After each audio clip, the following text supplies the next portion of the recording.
अस्सलाम वालेकुम, मैं हूं शाहजेब खानजादा। पीडीएम ने पीपल्स पार्टी को अपने फैसलों पर नजरसानी के लिए आखिरी मौका दे दिया है, जिस पर पीपल्स पार्टी ने भी इशारा दे दिया है कि नवाज शरीफ को बहुत जल्दी है कि उन्हें पीडीएम से निकाला जाए। कल पीपल्स पार्टी ने एहतजाजन पीडीएम के ओहदों से इस्तीफों का ऐलान किया और आज मौलाना फजल रहमान ने अपनी खामोशी तोड़ी और पीपल्स पार्टी को पैगाम दिया कि वो अपने फैसलों पर नजरसानी करे। हमें तवक्को नहीं थी कि वो बाप को बाप बनाएंगे।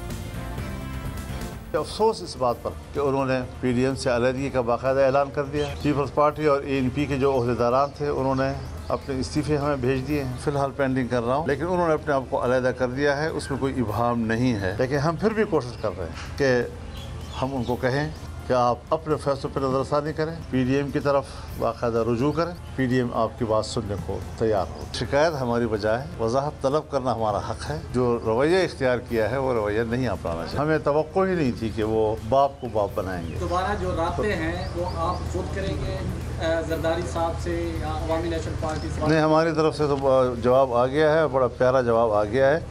उनसे तवक्को है कि वो मैच्योरिटी का मुजाहरा करें। सिर्फ यही नहीं, पीडीएम के ओहदों से इस्तीफों के बाद आज नून लीग के रहनुमा एहसन इकबाल ने पीडीएम के व्हाट्सएप ग्रुप से पीपल्स पार्टी और एएनपी के रहनुमाओं को निकाल दिया है, जिसमें यूसुफ रजा गिलानी, शेरी रहमान, सईद गनी, राजा परवेज अशरफ और एएनपी के मियां इफ्तिखार शामिल हैं। इस मामले पर पीपल्स पार्टी के रहनुमा कमरुज़्ज़मा कायरा ने रद्दमल देते हुए कहा कि लगता यूं है कि नून लीग लंदन को बहुत जल्दी है कि हमें पीडीएम से निकाला जाए।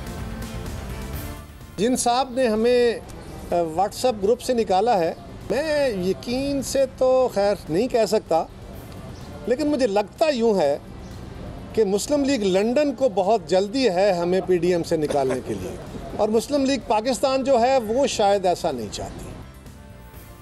अब पीपल्स पार्टी क्या करेगी, नून लीग क्या सोच रही है? पीपल्स पार्टी से हमारे साथ साबिक वजीर आजम राजा परवेज अशरफ साहब मौजूद होंगे और नून लीग से साबिक वजीर आजम शाहिद खकान अब्बासी साहब उसके बाद हमें ज्वाइन करेंगे। राजा परवेज अशरफ साहब, सबसे पहले आपसे बहुत शुक्रिया हमें शो में ज्वाइन करने के लिए। और सब आपको आज मीटिंग में बुलाया नहीं, व्हाट्सएप ग्रुप से आप लोगों को निकाल दिया, मगर साथ में ये भी कह दिया कि हमने अपना जवाब दे दिया है, आप अपनी वजाहत करें। पीपल्स पार्टी की अपनी वजाहत करेगी, पीडीएम में रहना चाहेगी, क्या करेगी? शाहजेब, शुक्रिया। आज का ये बड़ा हॉट टॉपिक है और मैं इसमें इतना अर्ज़ करना चाहूँगा कि ये जो अभी आपने मौलाना साहब की वो साउंड बाइट मुझे सुनवाई है, तो मैं उनसे यही कहूँगा मौलाना साहब की खिदमत में कि बड़ी देर की मेहरबान आते आते। ये तो कोई आज 9-10 दिन से ये मामला चल रहे, और ख़ास तौर पर मैं ये समझ रहा था कि मौलाना साहब इसमें अपना अहम किरदार जो एक सदर का होता है उसको अदा करेंगे और इस मामले को संभाला देने की कोशिश करेंगे, क्योंकि शाहजेब इत्तेहादों में शो काज नोटिस नहीं होते।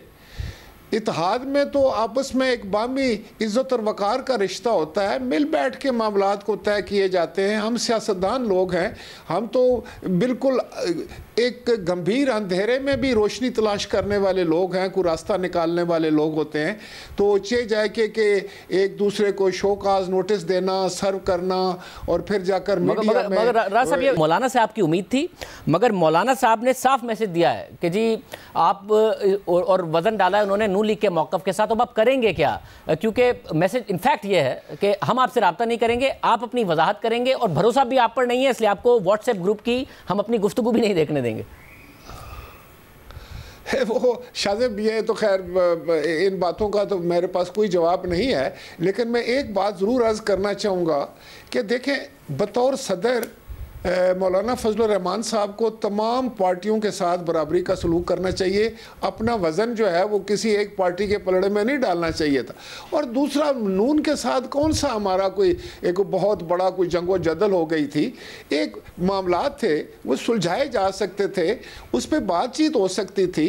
लेकिन मैं समझता हूँ कि नून लीग को, जैसे आपने पहले कहा ना, कोई शायद बहुत जल्दी थी, और वो क्यों करने जा रहे हैं, किसकी इमा पर वो पीडीएम को कमज़ोर करने जा रहे हैं, जिसको बड़ी कोशिश के साथ, बड़ी जदोजहद के साथ, बड़ी मेहनत के साथ पाकिस्तान पीपल्स पार्टी मार्ज़े वजूद में लेकर आई थी। आपको पता है इस बात का सब, मगर वो तो वो ये कह रहे हैं आप कमजोर कर रहे हैं, आपने मफाद पे ना है, वो कह रहे हैं आप कमजोर कर रहे हैं, आपने बाप को बाप बना लिया है। एस्टैब्लिशमेंट की सपोर्ट के बगैर बाप की सपोर्ट नहीं मिल सकती थी। देखें मैं कहता हूं तो इस बात को उन्होंने हमसे पूछना था ना। अगर हम उसका जवाब उनको ना दे सकते, उनकी तसल्ली ना करा सकते, हम कहते हैं कि हमने किसी के बाप को बाप नहीं बनाया, लेकिन हमने ये ज़रूर किया है कि हमारे पास अदबी बर्तरी हासिल थी, हम तादाद में ज़्यादा थे, सिंगल लार्जेस्ट पार्टी है हमारी, और हमारा हक था लीडर ऑफ द अपोजिशन पर। हमने आज़ाद उम्मीदवारों को साथ में लाया। मुझे नहीं कहना चाहिए, लेकिन मुझे शक यूँ पड़ता है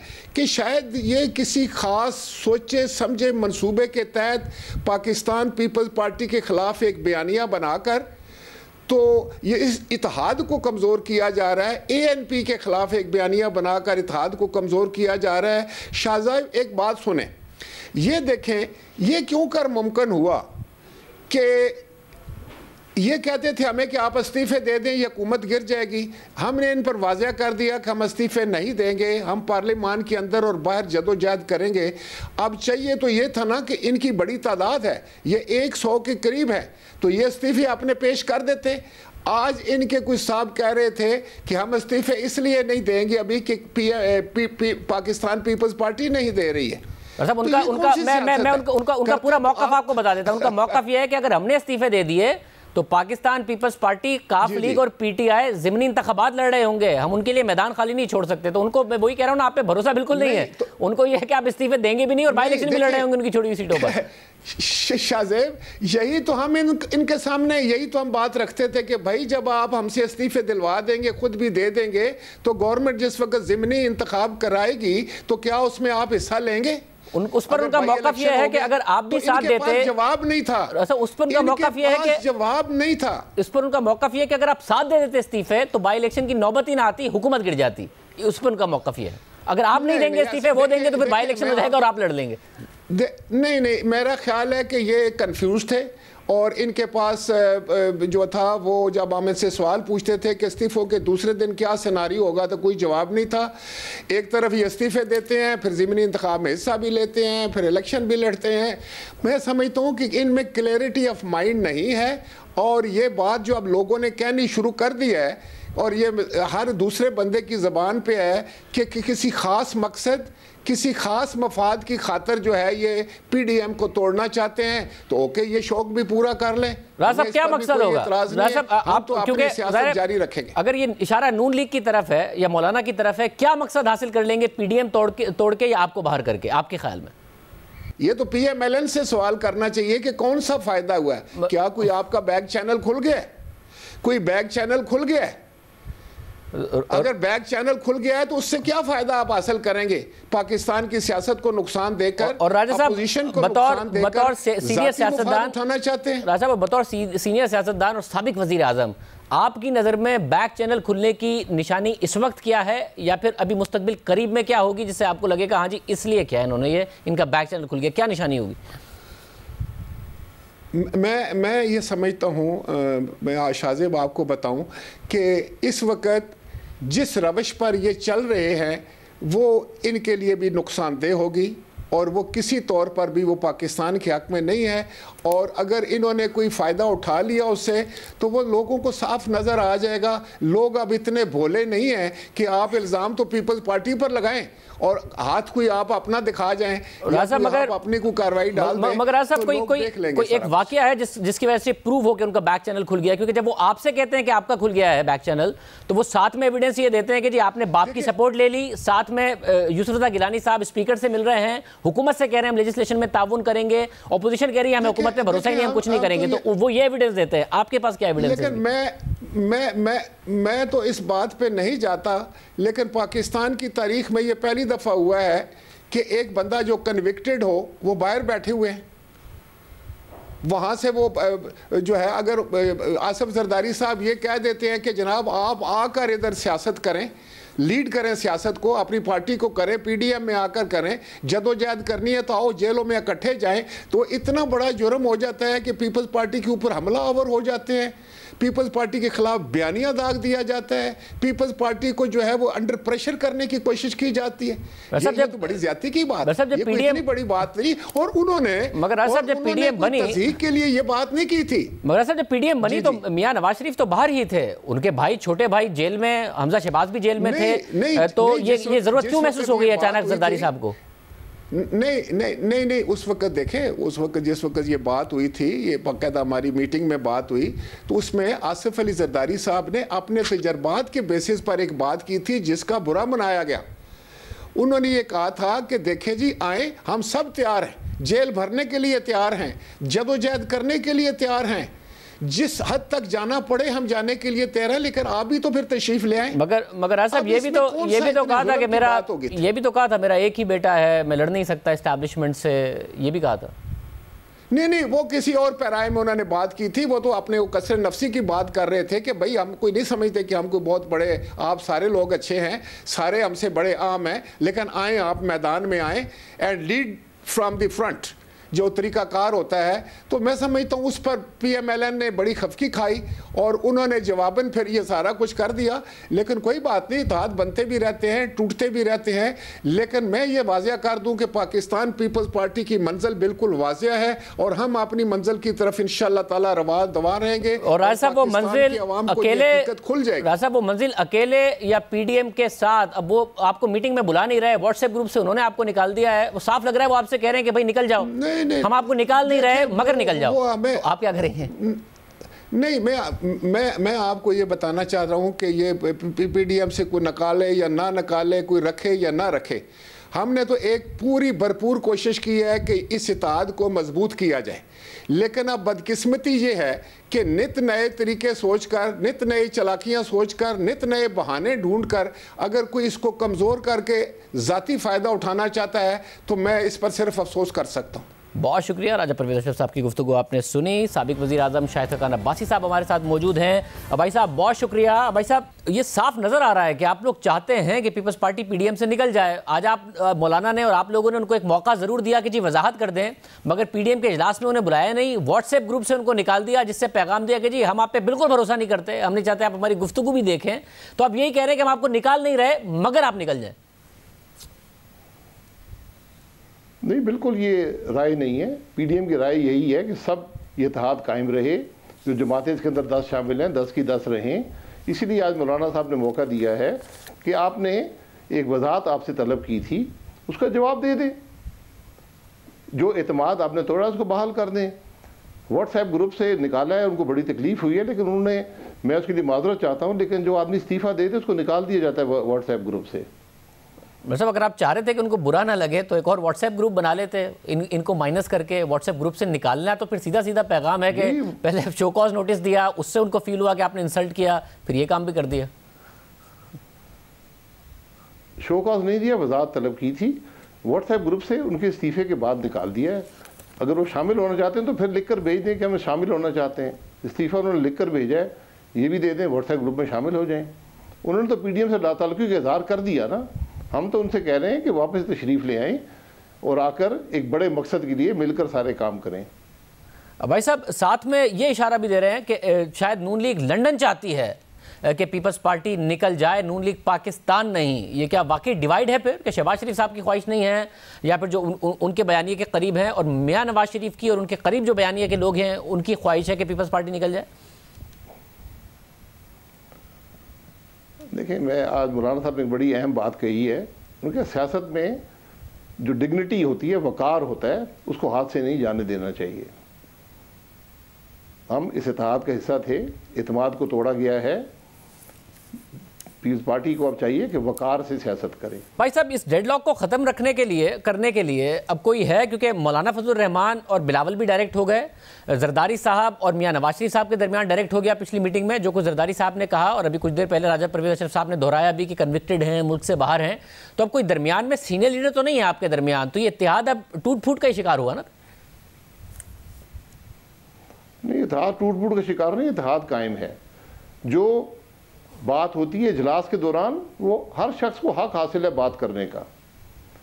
वहाँ से बाहर निकलकर घटिया बातें करने का किसी को हक हासिल नहीं है। मैं माजरत से ये कहता हूँ कि जितने बड़े ओहदे पर आप बैठे हों, इतनी एहतियात के साथ और इतनी ही वकार के साथ बात करनी चाहिए। साहब अब आगे क्या करेंगे? लॉन्ग मार्च माइनस पीपल्स पार्टी करेंगे या कर पाएंगे आप? देखिए, ये जब फैसला हो जाता है, हमने एक मौका दिया है दोनों जमातों को कि इस इत्तेहाद में शामिल हों, इस एतमाद को बहाल करें। ये अगर नहीं इस बात को समझते तो फिर पीडीएम का सफ़र तो जारी रहेगा। पीडीएम एक बड़े मकसद के लिए है, वो कुर्सियों के लिए नहीं है, वो मुफाद के लिए नहीं है, इक़्तिदार के लिए नहीं है। एक बड़ा मकसद है मुल्क की बेहतरी, मुल्क के निज़ाम की बेहतरी, मुल्क में आइन की बालादस्ती। ये एक बहुत बड़ा मकसद है। इसके लिए कुर्बानियाँ भी देनी पड़ेंगी, इसके लिए कुर्सियाँ भी छोड़नी पड़ेंगी। तो उसके लिए हम चलते रहेंगे, वो ये सफ़र जारी रहेगा, ये तहरीक जारी रहेगी। इसकी क्या स्ट्रेटजी होगी ये वक्त के साथ अपना लेंगे। अगले सरबराही इजलास में बुलाएंगे पीपल्स पार्टी को और एएनपी को? अगर वो इसमें रहे तो, अगर वो एतमाद बहाल कर सके तो बिल्कुल जैसे पहले जगह थी वैसे ही है। यानी कि एतमाद बहाल करना उनका काम है, क्योंकि एतमाद उन्होंने तोड़ा है। और उसका पैमाना क्या होगा, वो कैसे बहाल करें तो आप उनको बुलाएंगे? ये जो आदमी तोड़ता है वही इस पैमाने को जानता है। वजाहत करें। मैंने बता दिया, जिसने एतमाद तोड़ा है बताए, एक वजाहत तलब की गई है, आकर बता दें। इजलास में आके बताना चाहते हैं, इजलास में बता दें कि क्यों ये अमल किया है। लिख कर देना चाहते हैं, लिख कर दे दें। स्टीयरिंग कमेटी में बताना चाहते हैं, स्टीयरिंग कमेटी में बता दें भाई साहब, आपने पीडीएम के फैसले को तोड़ा है, आप अपनी बात से फिर गए हैं, आपने इस एतमाद को तोड़ दिया है। उस एतमाद को बहाल करने के लिए आप क्या करना चाहते हैं, कैसे एतमाद बहाल करेंगे? अगर आप आज एक इतनी छोटी कुर्सी के लिए चले गए हैं तो कल बड़ी कुर्सी की बात होगी तो फिर क्या बनेगा? कल आपको कोई भी कोई शख्स, कोई एस्टेब्लिशमेंट आपको कुर्सी दिखाकर कहीं ले जाए तो उस एतमाद से बेहतर है फिर आपका रास्ता जुदा हो, आप अपने रास्ते पर चलें। हम तो अपने बड़े मकसद के लिए एक सफ़र कर रहे हैं, एक तहरीक चला रहे हैं, इंशाल्लाह चलते रहेंगे। वैसे इजलास में आके अगर उन्हें वजाहत भी देनी है तो आपको इजलास में तो बुलाना पड़ेगा उसके लिए उन्हें। जी, वो बता देंगे इजलास में आके वजाहत करना चाहते हैं, पहले वो बता दें फिर आप इजलास में बुला लेंगे। बहुत शुक्रिया भाई साहब की गुफ्तगू आपने सुनी। प्रोग्राम में ब्रेक लेते हैं और हम फिर बात करेंगे। पीडीएम की जमातें एक दूसरे पर भरपूर तनकीद कर रही हैं और वाज़े लग रहा है कि जैसे चाहती हैं कि रास्ते अलग ही हो जाएं। इनका क्या कोई मुस्तकबिल है? हुकूमत को क्या कोई टफ टाइम दे सकते हैं? हमारे साथ सीनियर साहब और तजियाकार नजम सेठी साहब मौजूद हैं। सेठी साहब बहुत शुक्रिया। सेठी साहब, जो कुछ हो रहा है वो आप देख रहे हैं, ये होना ही था आपके ख्याल में, जो आपका तजर्बा है उसको देखते हुए, या होना नहीं था, हो गया है और अब पीडीएम का कोई मुस्तकबिल नहीं है? नहीं, ज़्यादा इम्कान तो था कि ये होना ही है और वो हो भी गया है। उसकी वजह ये थी कि एक फंडामेंटल प्रॉब्लम था। वो प्रॉब्लम ये था कि पीपल्स पार्टी अपनी हुकूमत सिंध में उसको गंवाना नहीं चाहती और अगली इलेक्शन में वो कम से कम ये चाहती है कि कम से कम वो हुकूमत वापस मिल जाए, अगर उससे ज़्यादा कोई सहूलत नहीं मिलती पंजाब में या कहीं और। इस सूरत हाल में कि अगर ये सब रिज़ाइन कर देते और वो सूरत हाल ना आती तो उनका बहुत बड़ा नुकसान हो जाना था, जो कि तो इसलिए मेरा ख्याल है ये तो हमेशा से ये फैक्टर था। नून लीग को चाहिए था कि इसको नज़रअंदाज ना करते, समझ के बात करते और ये लॉन्ग मार्च और रेजिग्नेशंस की बात जो है इसके अंदर कुछ गुंजाइश रखते ताकि ये जिस हद तक आगे चल सकते इकट्ठे वो चलते। अगर आखिरी स्टेज पे भी आके ये होता कि नहीं जी अब वक्त आ गया रेजिग्नेशंस का, तो उस वक्त पीपल्स पार्टी ये कह सकती थी कि अच्छा ठीक है, हम अभी तैयार नहीं, अभी आप कर लें, हमें मौका दिया जाए कि हम फिर आपको ज्वाइन कर लेंगे अगर सूरत हाल देख के। तो इस चीज़ को चलाना चाहिए था। मेरा ख्याल है ये अनफॉर्चुनेट चीज़ हुई कि फिर ये लड़ाई झगड़े शुरू हो गए और ये बाहर आ गई बात, जिससे अब सारा पीडीएम जो है उसके ऊपर बहुत सी तनकीद हो रही है। इंडिपेंडेंट लोग भी ये कह रहे हैं कि यार ये क्या, हम तो समझते थे कि ये अच्छी अपोजिशन बनेगी मगर ये तो बैठ गई है। और जाहिर है इमरान खान साहब और इदारे खुश होंगे कि ये हम तो यही कह रहे थे कि ये नहीं चल सकेगा और इनके अंदर फंडामेंटल प्रॉब्लम्स हैं, तो वही हुआ।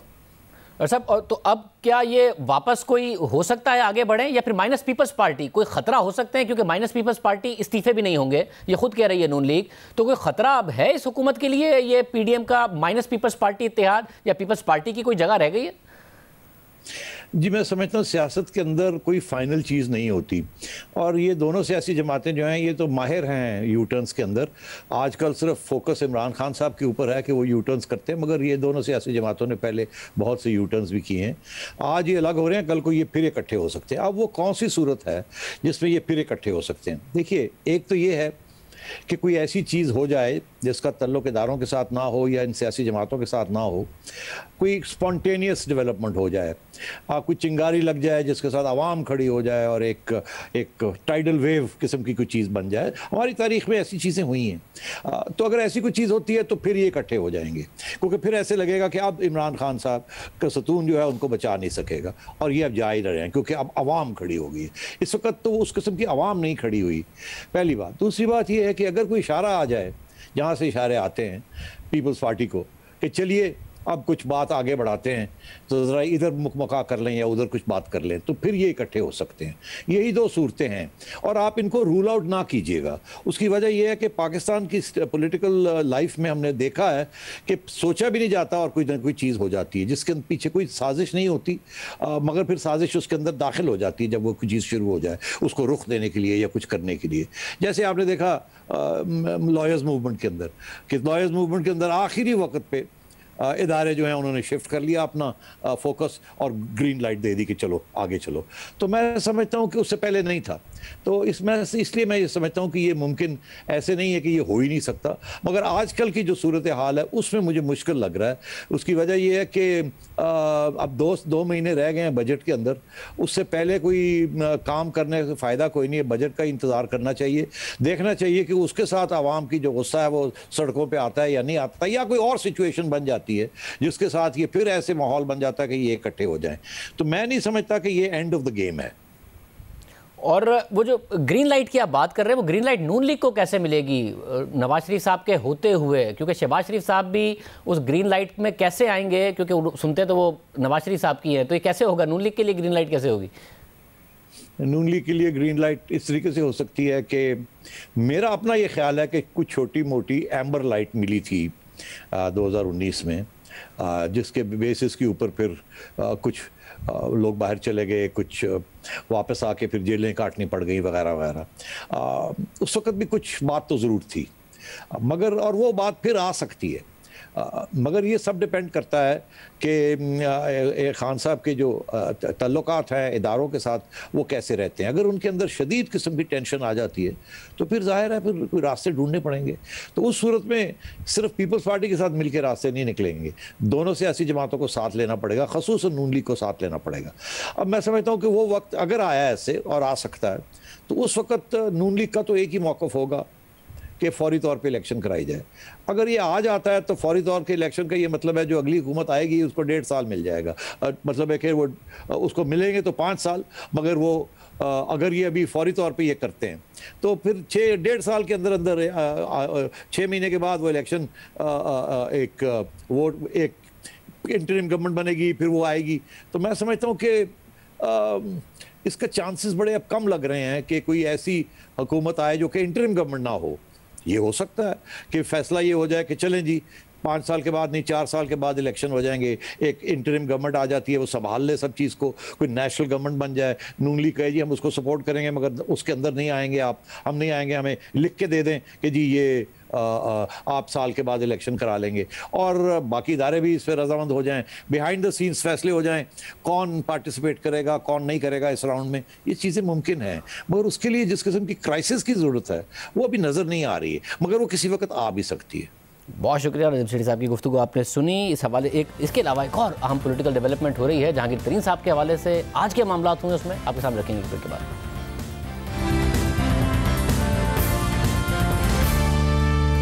जहांगीर तरीन के खिलाफ मनी लॉन्ड्रिंग और कॉर्पोरेट फ्रॉड के इल्जाम में जारी तहकीकात में आज JDW के सेक्रेटरी ने FIA को सवालनामे के जवाब जमा कराए, जबकि दूसरी जानिब जहांगीर तरीन की हिमायत में आज तहरीक इंसाफ के 6 अरकान कौमी असम्बली, पंजाब के 2 सूबाई वुज़रा, 4 एडवाइजर समेत 19 अरकान सूबाई असम्बली ने वज़ीर आज़म को एक खत लिखा है, जिसमें इन अरकान सूबाई और कौमी असम्बली ने जहांगीर तरीन के खिलाफ होने वाली तहकीकात को जानिबदाराना और उनके खिलाफ एजेंडा करार देते हुए वज़ीर आज़म से ज़ाती हैसियत में मुलाकात का वक्त मांगा है। वज़ीर आज़म को लिखे गए इस खत में कहा गया है कि जहांगीर तरीन पार्टी का एक असासा हैं और उनकी पार्टी के लिए खिदमात को कोई नहीं भुला सकता। तहकीकात के नाम पर उनकी साख और नाम को टारगेट किया जा रहा है। खत में वज़ीर-ए-आज़म से कहा गया है कि जहांगीर तरीन के खिलाफ जानिबदार अफराद की तासुब और एजेंडे पर मबनी कार्रवाई है।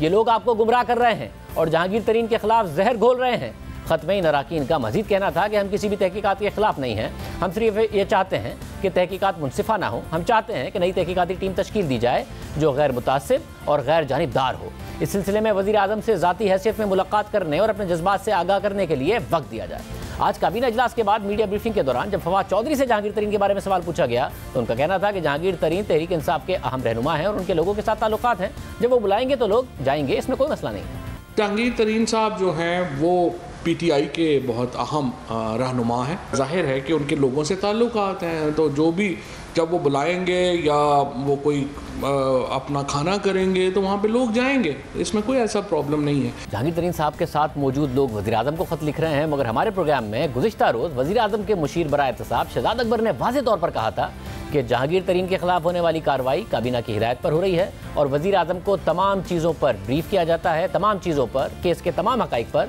उन्हें कॉन्फिडेंस में लिया गया है। प्रोग्राम में आगे बढ़ते हैं। सुप्रीम कोर्ट से आज एक अहम फैसला सामने आया है। अदालत ने जिसे काजी फ़ाइज़ ईसा की केस बराह रास्त नशर करने की दरख्वास्त मुस्तरद कर दी है। सुप्रीम कोर्ट के 6 जजों ने अक्सरियती राय से दरख्वास्त मुस्तरद की, जबकि 4 जजों ने समाअत बराह रास्त नशर करने के हक़ में फैसला दिया। अदालत ने आज मुख्तसर फैसला जारी किया, तफसीली फैसला बाद में जारी किया जाएगा। सुप्रीम कोर्ट के जिन जजेस ने दरख्वास्त को मुस्तरद किया है उनमें बेंच के सरबराह justice उमरता Bandial, justice Munib Akhtar, justice Sajjad Ali Shah, justice Yahya Afridi, justice Aminuddin और जस्टिस काजी मोहम्मद अमीन शामिल हैं। जस्टिस उमरता बंदियाल ने मुख्तसर फैसले में लिखा कि मुतफर्रिक दरख्वास्त मुस्तरद की जाती है जिसकी वजूहात बाद में बताई जाएंगी। आइन के आर्टिकल 19A के तहत शहरियों का यह हक तस्लीम शुदा है कि अवामी अहमियत के मामलात से मुताल्लिक मालूमात तक उनकी रसाई होनी चाहिए। इसकी तफसीलात और तरीक़ाकार इंतज़ामी तौर पर फुल कोर्ट तय करेगी। जस्टिस याहया आफरीदी ने अपने इजाफी नोट में लिखा है कि अवाम का आइनी हक है कि अवामी मुफाद के मुकदमात तक उनकी रसाई लाइव नशरियात, रिकॉर्डिंग, तहरीरी तफसीलात या किसी और तरीके से हो। ताहम दरख्वास्त गुजार यानी जस्टिस काजी फ़ाइज़ ईसा जो रिलीफ मांग रहे हैं वो एक जज के उठाए गए हल्फ के मुनाफी होगा। रजिस्ट्रार सुप्रीम कोर्ट बराह रास्त नशरियात के मामले को फुल कोर्ट मीटिंग में पेश करें। जिन जजेस ने जस्टिस काजी फ़ाइज़ ईसा की दरख्वास्त मंजूर की है उनमें जस्टिस मकबूल बाकिर, जस्टिस मंजूर मलिक, जस्टिस मज़हर आलम मियाँ खेल और जस्टिस मंसूर अली शाह शामिल हैं। फैसले के खिलाफी नोट में केस की बराह रास्त नशरियात दिखाने की इस्तदा मंजूर की गई है और कहा गया है कि अदलिया समेत तमाम रियासती इदारों पर लाजिम है कि वो मालूमात तक अवामी रसाई के लिए इक़दामात करें। अवाम को यह हक हासिल है कि वो मुफाद आमा के मुकदमात की अदालती कार्रवाई देख सकें। अदालती कार्रवाई बराह रास्त नशर करने के लिए सुप्रीम कोर्ट की वेबसाइट पर लिंक दिया जाए। अवामी दिलचस्पी के केसेस की ऑडियो रिकॉर्डिंग वेबसाइट पर बगैर एडिट किए अपलोड की जानी चाहिए। मालूमात तक रसाई अवाम का बुनियादी हक है। रजिस्ट्रार सुप्रीम कोर्ट अदालती कार्रवाई की बराह रास्त कवरेज के लिए सुप्रीम कोर्ट की वेबसाइट पर लिंक फराहम करें और इसके लिए टेक्नोलॉजी और मुकम्मल तरीक़ाकार का तयन करें। और इसके अलावा जस्टिस काजी फ़ाइज़ ईसा नज़रसानी केस की ऑडियो रिकॉर्डिंग उसी दिन वेबसाइट पर दस्तियाब होनी चाहिए जिस दिन केस की समाअत हो। आज की समाअत में जस्टिस काजी फ़ाइज़ ईसा ने कहा कि 27 दिन बाद महफूज फैसला सुनाया गया है। फैसले के तफसीली वजूहात कब जारी होंगी, इस पर जस्टिस उमरता बंदियाल ने कहा कि दिनों की गिनती ना करें, फैसला सुनाना जजिस की सवाबदीद है। मुख्तसर फैसले की कॉपी आपको मिल जाएगी, तफसीली वजूहात जानना आपका हक है। जस्टिस फ़ाइज़ ईसा की अहलिया सरीना ईसा ने कहा कि रजिस्ट्रार से पूछा जाए मेरी दरख्वास्त मुकर्रर क्यों नहीं की। रजिस्ट्रार ने फवाद चौधरी के खिलाफ तौहीन अदालत केस को समाअत के लिए मुकर्रर नहीं किया। जिस काजी फ़ाइज़ ईसा ने सवाल उठाया कि क्या सुप्रीम कोर्ट रजिस्ट्रार की मरहून मिन्नत है। उन्होंने मजीद कहा कि रजिस्ट्रार के खिलाफ बहुत सख्त इल्ज़ामात पहले ही लगा चुका हूँ। इस पर जस्टिस उमरता बंदियाल ने रिमार्क्स दिए कि कल नज़रसानी केस सुनेंगे, तब तक तौहीन अदालत समेत बाकी दरख्वास्तें भी मुकर्रर हो जाएंगी। जैसे काजी अमीन ने जैसे काजी फ़ाइज़ ईसा से पूछा कि क्या आप तफसीली फैसले के बाद नज़रसानी पर दलाइल देंगे। जस्टिस फ़ाइज़ ईसा ने जवाब दिया कि मेरा इन्हिसार अदालत पर है, कहा गया तो दलाइल शुरू कर दूंगा। अदालत ने केस की समाअत कल तक मुलतवी कर दी है। प्रोग्राम में ब्रेक शामिल करते हैं, उसके बाद जिक्र होगा हुकूमत के लिए एक बहुत बड़ा चैलेंज है कि IMF का प्रोग्राम अगर बरकरार रखना है तो उसकी सख्त शराइत पर अमल करना है, मगर सख्त शराइत पर अमल हुआ तो बहुत सारे टैक्सेस लगेंगे, बिजली की कीमतों में बहुत ज़्यादा इजाफा होगा। क्या हुकूमत नज़रसानी कर रही है, बात करेंगे ब्रेक के बाद।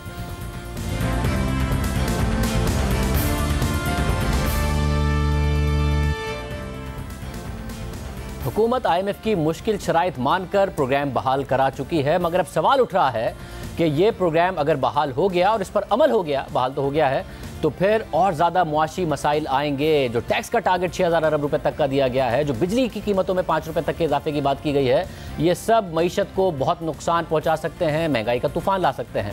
हुकूमत चाहती है कि IMF से मुज़ाकरात हों दोबारा और ये कीमतें ना बढ़ाई जाएँ। खबरें भी आ रही हैं कि वज़ीर आज़म इस हवाले से अपने एडवाइज़र से मुलाकातें भी कर रहे हैं। हमारे साथ मामले खुसूसी वज़ीर आज़म ताबिश गौहर साहब मौजूद। ताबिश गौहर साहब बहुत शुक्रिया। ताबिश गौहर साहब, जाहिर है हुकूमत ने कमिटमेंट दे दी, मगर अब खबरें आ रही हैं कि वज़ीर आज़म चाहते हैं कि कोई दरमियान का रास्ता निकले। आप लोगों की से क्या मुशावरत हुई है कि ये कीमतें नहीं बढ़ेंगी? जो 3.5 से 5 रुपए तक का इजाफी बर्डन आ सकता है सितंबर तक, वो नहीं आएगा, या क्या इस वक्त हवाले से हो रहा है?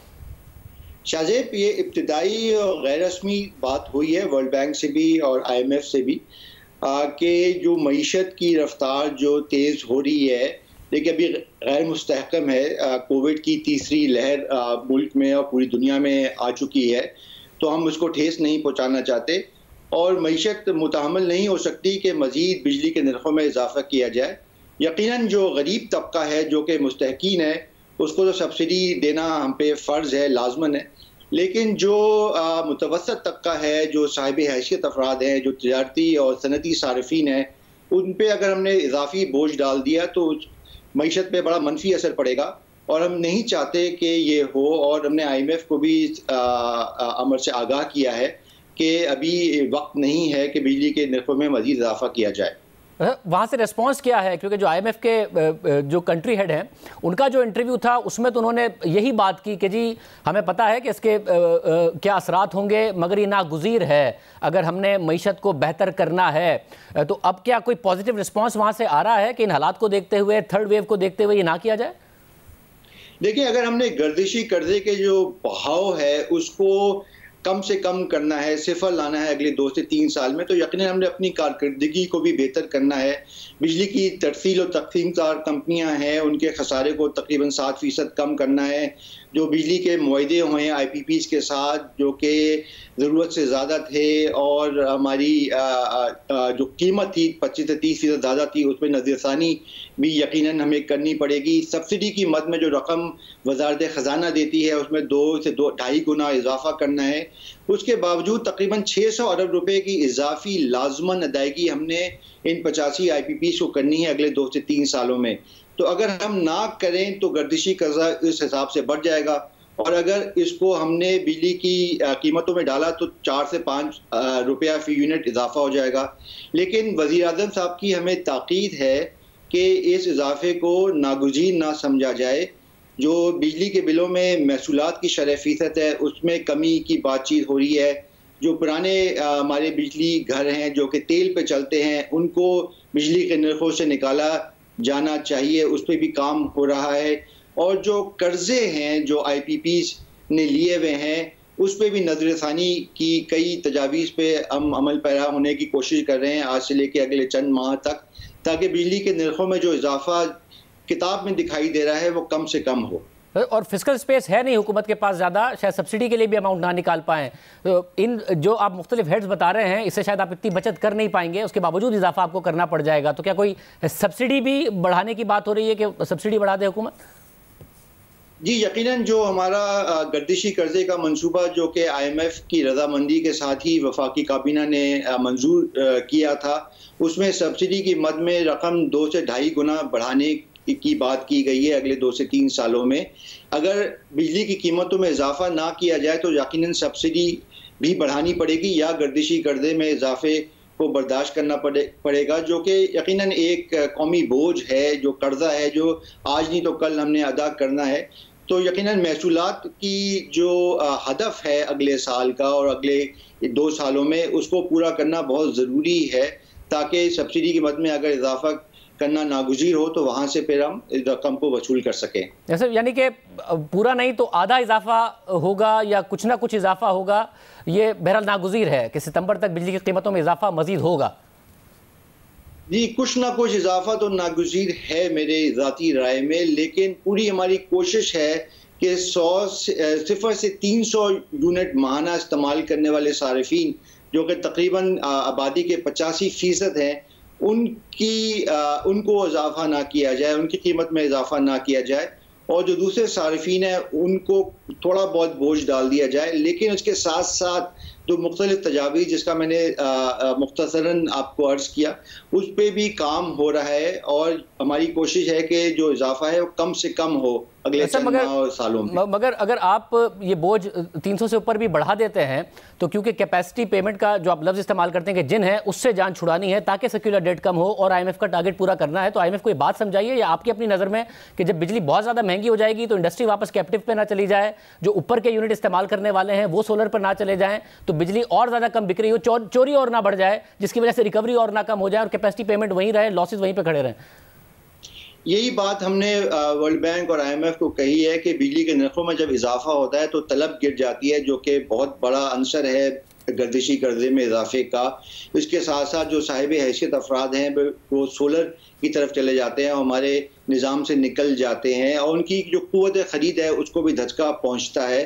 तो यकीनन ये किसी भी तरह मुफीद बात नहीं है कि बिजली के नरखों में इजाफा किया जाए और हमने बिजली की तलब को बढ़ाना है। और अगर सारिफीन बिलखसूस जो सनती सारिफीन है उनके नर्ख में मज़ीद इजाफा किया तो फिर वो वापस कैप्टिव में चले जाएंगे, जिसका आप खुद जिक्र कर रहे हैं, और जो मईशत का पहिया अल्हम्दुलिल्लाह थोड़ा तेज़ चल रहा है वो फिर रुक जाएगा। वैसे और IPPs का जो मुआहदा था, आपने कहा था कि नैब की वजह से वो आगे नहीं मामला बढ़ पा रहा, उसका क्या स्टेटस है? वो हो जाएगा वक्त पर या नहीं हो पाएगा?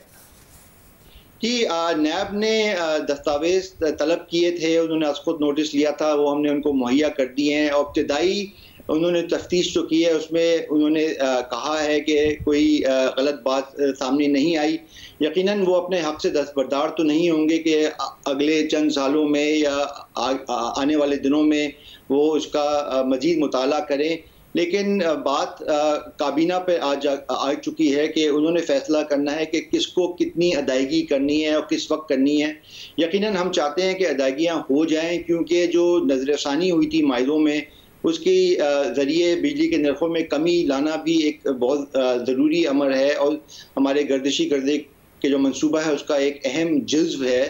तो हमारी पूरी कोशिश है कि जैसे ही काबीना इसका फैसला कर देगी तो रकम अदा कर दी जाएगी IPPs को। और जो ब्यूरोक्रेसी की मिनिस्ट्री की ब्यूरोक्रेसी की तरफ से रेजिस्टेंस है कि जी माजी में जो हुआ वो हमारे साथ मुस्तकबिल में ना हो रहा हो, अगर काबीना फैसला कर देती है तो फिर ये प्रॉब्लम नहीं होगा, ये मामला आगे बढ़ जाएगा।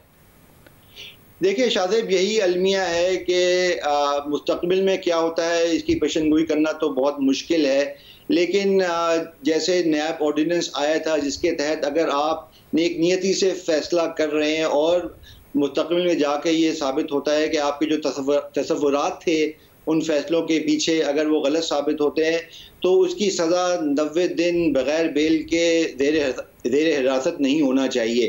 तो बहुत ज़रूरी है निज़ाम को चलने के लिए कि वो नैब ऑर्डिनेंस पार्लियामेंट में वापस आए, उसको कानूनी शक्ल दी जाए ताकि जो हमारी ब्यूरोक्रेसी है उसको तक़वियत मिले, उसको इस्तेकाम आए उसके अंदर और वो ये ऐसे फैसले कर सके। बहुत शुक्रिया ताबिश गौर साहब की गुफ्तगू आपने सुनी। प्रोग्राम में ब्रेक शामिल करते हैं, एक और आम पर बात करेंगे।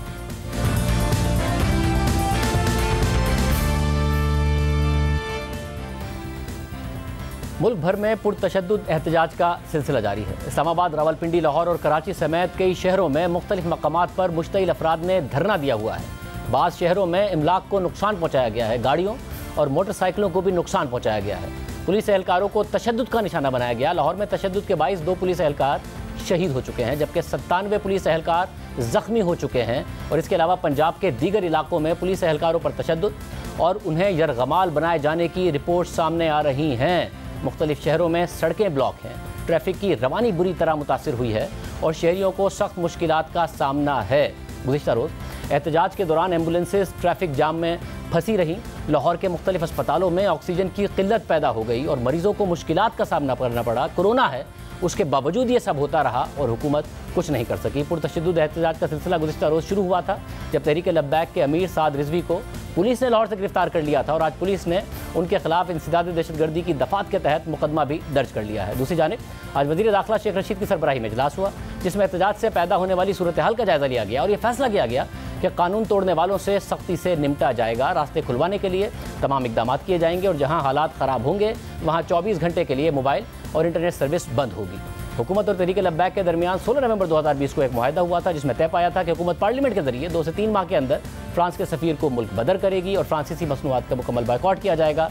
मुआहदे पर अमल दरामद के लिए 20 अप्रैल की डेडलाइन दी गई थी और मुतवक्को एहतजाज से कबल गुज़िश्ता रोज़ पुलिस ने तहरीक लब्बैक के अमीर को गिरफ्तार कर लिया था। उसके बाद ये एहतजाज का सिलसिला जारी है। पुलिस वालों की जान चली गई, शहरियों को मुश्किलात का सामना करना पड़ा, हुकूमत की तरफ लोग देखते रहे और ये सब होता रहा। इजाज़त दीजिए, अल्लाह हाफ़िज़।